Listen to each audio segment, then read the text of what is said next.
চলছে স্ক্রুটাইট, remote sensing এবং module testing সহ নানান কাজ।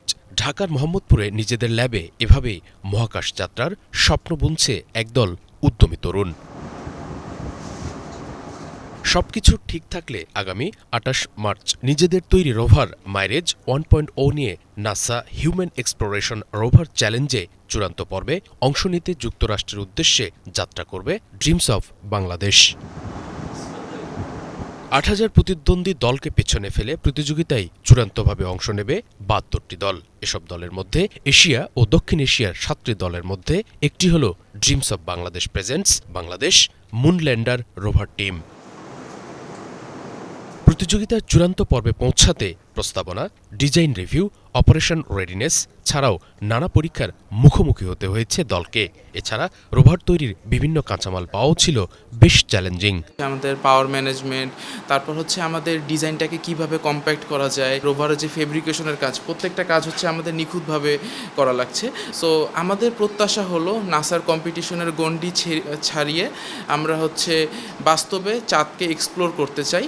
তো সেই থিমকে আমাদের মাথায় নিয়ে, সেই স্বপ্নকে বুকে ধারণ করে আমরা হচ্ছে আমাদের মাইরেজ 1.0 তৈরি করেছি। তো আমার এই পুরোটা কোড করতে গিয়ে অনেক সময় আসলে মেইন একটা চ্যালেঞ্জ যেটা আমার ফেস করতে হয়েছে সেটা হচ্ছে ওখানের এনভায়রনমেন্টটা বোঝা। মানে আমাদের প্রোগ্রামটা এমন করতে হয়েছে যে সে এতগুলো তার সারাউন্ডিংয়ের অবজেক্টের মাঝখান থেকে শুধু ওই দুইটা অবজেক্টকেই আইডেন্টিফাই করবে এবং তাদের মাঝখানের ডিস্টেন্সটা বের করবে। এখন পর্যন্ত আমাদের যে অ্যালগোরিদমটা কাজ করছে এটা আমাদের এক্সপেকটেশনের অনুযায়ী কাজ করছে, খুব মানে ভালো রেজাল্ট। ইভেন অনেকগুলো অবস্টেকেল থাকলেও, অনেকগুলো মানুষ থাকলেও আমাদের রেজাল্টটা, আসল রেজাল্টটা দিচ্ছে। সো আমরা এক্সপেক্ট করছি যে আমাদের ওখানে গিয়ে আমাদের এই মিশনটা আমরা খুবই একুরেসি আর পারফেকশনের সাথে আমরা কমপ্লিট করতে পারবো। এই দলে মেয়েদের উপস্থিতিও বেশ চোখে পড়ার মতো। কেউ দায়িত্ব পালন করছেন ইলেকট্রিক্যাল লিড হিসেবে। উদ্ভাবনী এসব প্রজেক্টে সরকারি পৃষ্ঠপোষকতার কথা জানান তিনি। নাসা আমাদেরকে বেশ কিছু চ্যালেঞ্জ ছুড়ে দিয়েছে, যেগুলো ওভারকাম করতে আমাদের বেশ কিছু কষ্ট সহ্য করতে হচ্ছে। এটা সবচাইতে বড় সমস্যা ছিল পাওয়ার ম্যানেজমেন্টটা নিয়ে। কারণ হচ্ছে গিয়ে আমাদের কিছু হ্যাভি অ্যাকচুয়েটার্স ইউজ হচ্ছে, যেগুলোতে প্রপারলি পাওয়ার দিতে না পারলে অ্যাকচুয়ালি আমাদের কিছু মিশন আছে, যেমন কিছু হার্ড টেরেন ওভারকাম করা, ওগুলো ক্রস করা আমাদের জন্য টাফ হয়ে যাচ্ছিল। আমরা আমাদের সর্বোচ্চটা দেওয়ার চেষ্টা করেছি এবং যে কোনো মেকানিজম পারফেকশনে নিয়ে আসা, বারবার টেস্ট করা, বিভিন্ন হচ্ছে ইলেকট্রিক্যাল সিস্টেমগুলো, ইভেন আমাদের যে কত ইলেকট্রিক্যাল কম্পোনেন্টস বার্ন আউট হয়েছে, এগুলো মানে ভাষায় বলা যাবে না। তো আমি মনে করি যে আমাদের মতো টিমগুলোকে আরেকটু যদি সরকার থেকে সাপোর্ট করা হয় তাহলে ইনশাল্লাহ দেশের জন্য গর্ব বয়ে আনা হবে। ড্রিমস অব বাংলাদেশ দলের নাসার প্রজেক্টে যুক্ত হওয়ার গল্পটা মোটেও সহজ ছিল না। সিরিজ অব টেস্টের পর চূড়ান্তভাবে নির্বাচিত হয় দলটি। অত্যাধুনিক প্রযুক্তিতে রোভার মাইরেজ 1.0 নিয়ে স্বপ্নের কথা জানান প্রজেক্ট লিড মাহাদির ইসলাম।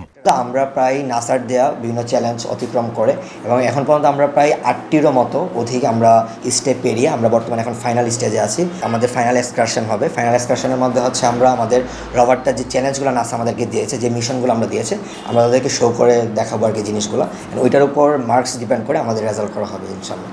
অবভিয়াসলি বাংলাদেশে আমাদের অন্যান্য সেক্টর থেকে অনেক সক্ষমতা রয়েছে, কিন্তু টেকনিক্যাল সাইড হিসেবে আমরা আমাদের টিমের জন্য স্পেশালি ফর আওয়ার মাইরেজ 1.0 আমরা কোনো আসলে সক্ষমতা অথবা আমরা কোনো এখানে পার্থক্য রাখি নাই অন্যান্য টিমের জন্য। সো এখানে মনে করি যে বাংলাদেশ থেকে যদি গভর্নমেন্টের পারফেক্টলি ফান্ড অ্যান্ড এভরিথিং গভর্নমেন্টভাবে আমাদেরকে অ্যাসিওর করতো, গভর্নমেন্ট যদি এইভাবে লুক ফরওয়ার্ড করতো, যে সার্চ করতো, ট্যালেন্ট হান্ট করতো, তাহলে আমি মনে করি যে বাংলাদেশ থেকে একটা টিম না গিয়ে এই বাংলাদেশ থেকে যদি নেক্সট ইয়ার থেকে ভালোভাবে ওরা পারফেক্টলি করে 10টা টিম যাওয়া সম্ভব। কারণ আমি মনে করি যে বাংলাদেশের মধ্যে এমন তরুণ অনেক রয়েছে। সমৃদ্ধ হচ্ছে দেশ, এগিয়ে যাচ্ছে দেশের প্রযুক্তি খাতের এই উন্নয়নে দেশের তরুণরা আজ প্রশংসার দাবিদার। ড্রিমস অব বাংলাদেশ দলের এই তরুণদের তৈরি এই রোভার দেশের গণ্ডি পেরিয়ে সুনাম বয়ে নিয়ে আসুক সুদূর নাসা থেকে, এমনটি প্রত্যাশা সকলের। শুভ ইসলাম, বাংলা ভিশন, ঢাকা।